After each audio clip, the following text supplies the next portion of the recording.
Olá, nós estamos começando a nossa segunda aula. Hoje nós vamos falar dos regimes de capitalização e vamos falar em particular do regime de capitalização simples, ou só capitalização simples. Vamos lembrar que na aula passada nós falamos um pouco sobre a operação de capitalização, não é? Dissemos que essa operação é caracterizada pelo fato do capital ter seu valor aumentado, não é? Como consequência de ser deslocado para uma data futura. Né? Vimos que no caso dessa operação de capitalização, nós vamos ter sempre três capitais envolvidos, que são o valor presente, o capital inicial, que a gente chamou de PV, o valor futuro ou montante, que a gente chamou de FV, e a diferença entre os dois, que é o juro. Tá? Vimos também a definição de taxa de juro, não é? Que é o quociente entre o juro e o capital inicial, acrescentando a isso uma unidade de tempo, que no caso é aquele prazo em que aquele juro foi apurado, aquele período de tempo em que aquele juro foi apurado. Vimos o prazo, né, como sendo a duração, né, tempo de duração de uma operação financeira, e finalmente definimos N. N é exatamente o prazo da operação financeira, só que escrito na mesma unidade de tempo da taxa de juros. Então, continuando daí, tá? Numa operação de capitalização, o que acontece? Quando nós temos N igual a 1, o que significa N igual a 1? Significa que o prazo da operação coincide com a unidade de tempo da taxa. Por exemplo, você tem uma taxa mensal, o prazo de um mês, certo? Então, nessa situação é muito simples. Imagine aí, um capital de 1.000 emprestado por um mês a uma taxa de 10% ao mês. Você calcula 10% ao mês, né? 10% sobre 1.000 dá 100, então você tem um juro em um mês de 100. É muito tranquilo quando há essa coincidência, né? Quando o N é 1. Agora imagine, a mesma situação, capital de 1.000, não é? Taxa de 10% ao mês por um prazo de 3 meses, por exemplo. Nessa situação, há mais de uma forma de você pensar em como calcular, não é? O juro ao final dos 3 meses, tá? E a partir daí a gente pode dizer, então, que a forma, não é? Como a taxa de juros é aplicada sobre o capital durante o prazo da operação para produzir os juros é que determina o que a gente chama de regime de capitalização. Então, cada regime de capitalização define uma forma de se calcular os juros ao final do prazo, tá certo? A gente vai começar, não é?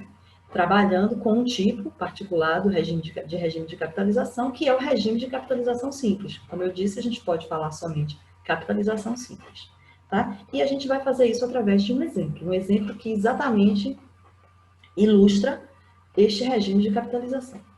O exemplo é o seguinte: um capital no valor de 1.000 foi emprestado pelo prazo de 3 meses, sendo o juro de cada mês calculado aplicando a taxa de 10% sobre o capital inicial.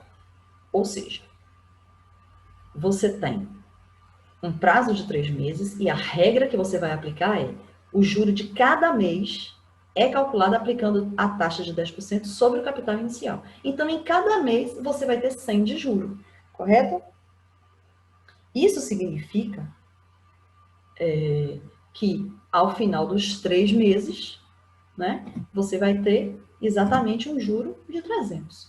Então, no caso da capitalização simples, a gente tem o que a gente chama de um juro periódico mensal constante, neste caso, que é a taxa dada ao mês, tá certo?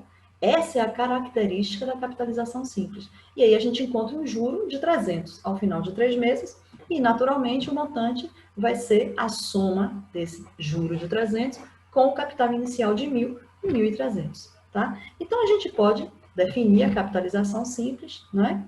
Dizendo que na capitalização simples, o juro periódico, que período é esse?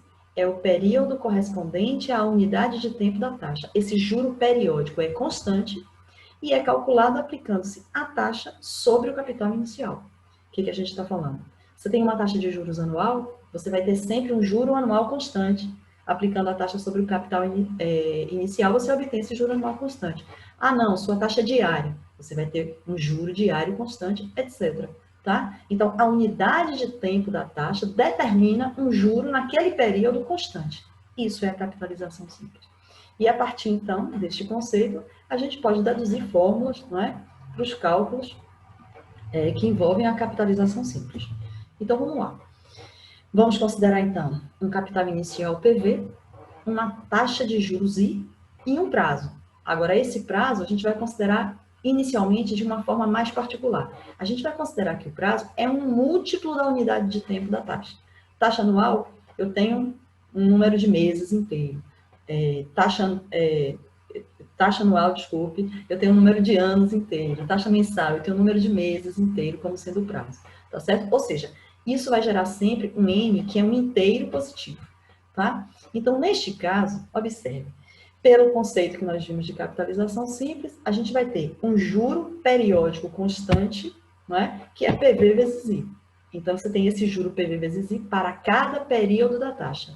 E aí, para obter o juro ao final de N períodos, com esse N um inteiro positivo, não é? É muito simples, é só a gente pegar esse PV vezes I, que é o juro periódico constante, e multiplicar pelo valor de N. Tá? Então, essa expressão aí, PV vezes I vezes N, é exatamente o valor do juro no caso da capitalização simples. Esse juro, naturalmente, é chamado de juro simples, não é? E se você observar que, olhando esse juro como uma função de N, não é? Supondo um capital e um I aí fixos, tá? Claro que capital e taxa são números positivos, não é? Então, a gente vai ter aí uma função com PV vezes I, um número positivo, constante, e isso é uma função linear, tá? Então, por isso, o juro simples é também conhecido como juro linear, ok? E aí, conhecido o valor do juro, naturalmente, a gente pode obter o valor do montante. É só lembrar que montante é a soma do capital inicial com o juro, tá? FV é PV mais J. Então, é só eu substituir o J pela expressão que nós obtivemos acima, PV vezes I vezes N. Quando eu substituo, né, eu fico, então, com a fórmula da capitalização composta. Eu só peguei o PV ali, né, e coloquei em evidência, porque eu tenho uma soma, né, e ele é fator comum, né, das duas parcelas. Então, eu coloco PV em evidência e obtenho que FV é PV vezes, abre parênteses, 1 mais I vezes N, fecha parênteses. É muito importante a gente lembrar que tanto numa fórmula quanto na outra, este I, não é, é a taxa, você está trabalhando aí com a taxa na forma unitária, tá? Então, o exercício apresenta a taxa na forma percentual, na hora de você inserir nessa fórmula, você divide por 100 para colocar na forma unitária, ok? E lembrando sempre que este N também, a gente já definiu anteriormente, é o prazo ajustado à unidade de tempo da taxa. Correto? Bom, a gente pode agora, né, com essas fórmulas, generalizar mais ainda, porque nós vimos lá na primeira aula que esse N não é necessariamente um número inteiro. Vimos exemplos, né, em que N não era inteiro, inclusive N um número entre 0 e 1, não inteiro, N um número maior que 1, não inteiro também. Então, a gente vai dizer o seguinte, que a capitalização simples, né, é o regime em que os juros são calculados a partir dessa relação, PV vezes I vezes N, né? Que é equivalente a dizer que o regime de capitalização simples é aquele em que o montante é dado por esta relação. PV vezes, abre parênteses, 1 mais I vezes N, fecha parênteses. As duas se equivalem, tá certo? Então, agora a gente pode usar, né, essas duas fórmulas para calcular, né, juro ou montante, quando for o caso, qualquer que seja o N maior ou igual a zero. Tá? N é simplesmente um número positivo. Ou zero, né? Bom, e aí vamos para o primeiro exemplo. No primeiro exemplo, a gente vai considerar um empréstimo no valor de 2.500, né, que foi concedido por um prazo de 9 dias. E a taxa de juros simples de 10% ao mês. Então, a gente vai lembrar aí do que a gente já falou a respeito, não é, do N, e a gente vai obter, então, os dados do problema, não é? O PV, capital inicial de 2.500, a taxa de 10% ao mês, não é? O que significa que eu vou ter que pegar este prazo de 9 dias e escrever na unidade de tempo mês. Nós já fizemos isso na aula passada, não é? É só usar a regra de 3, simples, de que um mês corresponde a 30 dias, e aí você acha a fração correspondente do mês para 9 dias, vai ser 9 sobre 30, não é? Esse quociente gera um decimal exato, então a gente pode já fazer essa divisão e encontrar que o N é 0,3 mês. Ressaltando só que se essa divisão não fosse exata, a gente deixaria aí a fração, então, e não efetuaria a divisão, para a gente não gerar aproximação, não é? Porque a gente vai pegar esse número e substituir lá na fórmula. E aí a gente em matemática, matemática financeira, a gente tem muito cuidado de não fazer aproximações, tá? Deixar para aproximar somente a resposta final do problema, para a gente não fazer uma coisa chamada propagação de erro, não sair gerando erro na resposta. Tá? Mas nesse caso, como ele é um decimal exato, a gente pode sim usar já o valor da divisão. Então, nesse caso, eu vou usar a fórmula do valor futuro agora para determinar nesse empréstimo quem é o montante. Lembrando que vocês poderiam escolher um outro caminho para encontrar o montante, que seria calcular os juros e depois somar com o capital inicial, tá? Mas eu vou optar neste momento por aplicar a fórmula direta do montante. Então, eu substituo lá na fórmula do montante o PV por 2.500, a taxa de 10% na forma unitária, dividido por 100, substituo por 0,1, e o N, que é 0,3. Tem que ter um cuidado com essa expressão que está entre parênteses aí, porque você tem uma adição e uma multiplicação, e vocês não podem esquecer que, neste caso, tem que primeiro efetuar a multiplicação. Então, eu faço 0,1 vezes 0,3, obtenho 0,03, e depois somo 1 e multiplico por 2.500, e obtenho, assim, né, o montante, ou o valor futuro, de 2.575. Tá? Vamos, então, para o nosso próximo exemplo, exemplo 3. No exemplo 3, a gente tem um capital, né, emprestado pelo prazo de um quadrimestre, tá? Lembrando, um quadrimestre, né, são 4 meses, a taxa de juros anual de 38%, no regime de capitalização simples, resultando no montante de 2028.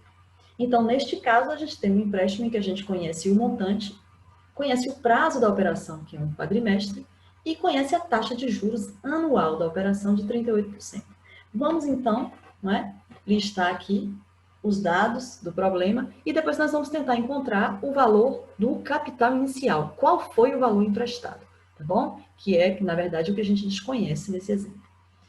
Então, nós temos um valor futuro de 2028, tá? Uma taxa de 38% ao ano, e lembrando agora que esse prazo de um quadrimestre vai ter que ser escrito na mesma unidade de tempo, né, da taxa, que é ano, ok? Então, eu vou usar novamente uma regra de 3 simples, lembrando a relação entre ano e quadrimestre, tá? Vocês vão lembrar que um ano corresponde a 3 quadrimestres, e aí você vai achar que fração do ano que vai corresponder a um quadrimestre. E você acha que essa fração é 1/3, tá? Então, um quadrimestre é igual a 1/3 do ano.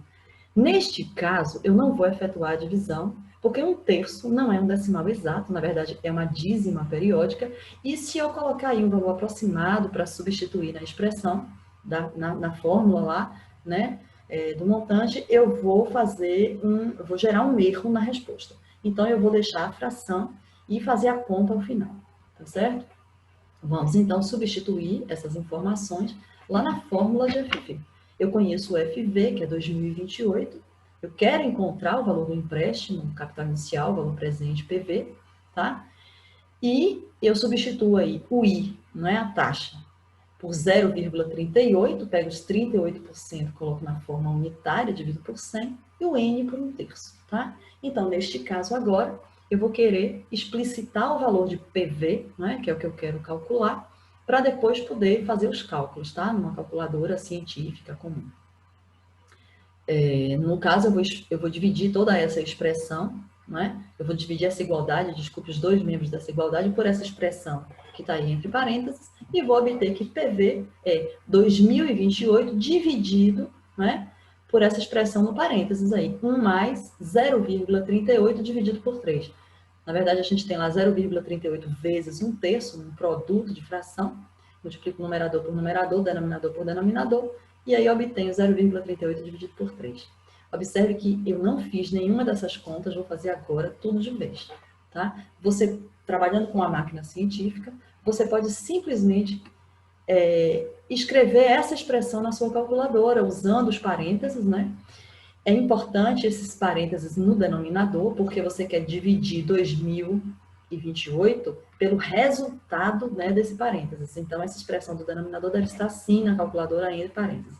Você escreve essa sentença do jeito que está aí na calculadora, 2028 dividido, abre parênteses, 1 mais 0,38 dividido por 3, fecha parênteses, igual, e encontra, assim, o valor do empréstimo, que neste caso foi de 1.800, tá?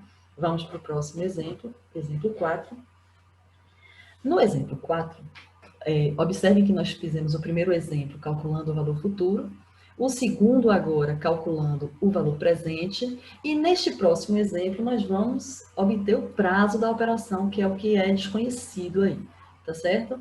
Você tem um empréstimo no valor de 4.000, a taxa de juro linear, esse juro linear vai significar, não é, que se trata da capitalização simples, 4% ao mês, essa taxa de juro linear, e esse empréstimo foi quitado pelo valor de 4.096. Então, observe que nós temos aí um valor presente de 4.000, uma taxa de juros simples de 4% ao mês e um valor futuro de 4.096. Bom, eu poderia usar a fórmula do montante, né, a fórmula de FV, e obter o valor do prazo, mas eu vou optar pela fórmula dos juros. E eu queria chamar a atenção de vocês que em qualquer situação, qualquer exercício de capitalização simples, em que você conheça o valor presente e conheça o valor futuro, é mais fácil você trabalhar com o valor dos juros, porque a expressão, né, dos juros é mais simples, tá? É mais fácil. Então, eu vou obter o juro, né, fazendo FV menos PV, o juro vai ser de 96, e vou substituir agora lá na fórmula do juro simples. 96 é o juro simples, igual a 4.000, que é o valor presente, vezes a taxa, dividida por 100, para colocar na forma unitária, vezes N, né? Então, eu vou encontrar agora o valor de N. Uma coisa importante que vocês precisam lembrar é que o N é o prazo, não é? Então, o prazo tem uma unidade de tempo. E a unidade de tempo que eu vou encontrar aí, né? Esse N que eu vou encontrar aí está na mesma unidade de tempo da taxa. Então, o N que eu encontrar, já que a taxa é mensal, vai ser o número de meses, correto? E aí eu vou dividir essa expressão, né? Eu vou dividir essa igualdade por 4.000 vezes 0,04 e vou obter a expressão do N, não é? 96 dividido, abre parênteses, 4.000 vezes 0,04, fecha parênteses. Estou insistindo na questão do parênteses no denominador, porque na hora que você for inserir essa expressão numérica na sua calculadora, não é? Para fazer essa conta, você pode inserir essa expressão como está aí, tem que lembrar de colocar o parênteses no denominador, tá certo? E aí você encontra um N de 0,6 meses. Observe que se alguém lhe dissesse que você tem que pagar uma dívida daqui a 0,6 meses, provavelmente você ficaria confuso, não é? Não faz muito sentido a gente apresentar um prazo dessa forma. A gente costuma apresentar prazo, não é? Com um número inteiro de dias, meses ou ano, que são as unidades de tempo mais usuais. Então, no caso, como é uma fração do mês, não é? Eu vou escrever isso em número de dias, tá? Lembrando que, novamente, eu vou usar uma regra de 3 simples com a relação que um mês corresponde a 30 dias, certo? E aí, eu encontro, então, que 0,6 meses corresponde a 18 dias, que aí sim fica claro, né, qual é o prazo, e está resolvido o nosso problema, certo? Então, sempre que você tiver um problema em qualquer operação de capitalização para encontrar o prazo, você deve sempre apresentar este prazo em um número inteiro de dias, meses e anos, tá? Depender da situação, ok? E aí vamos para o nosso quinto e último exemplo. Um capital no valor de 1.800 foi emprestado em 18 de 6 de 2020, tá? No regime de capitalização simples. E o valor pago em 2 de setembro de 2020 foi R$ 1.936,80.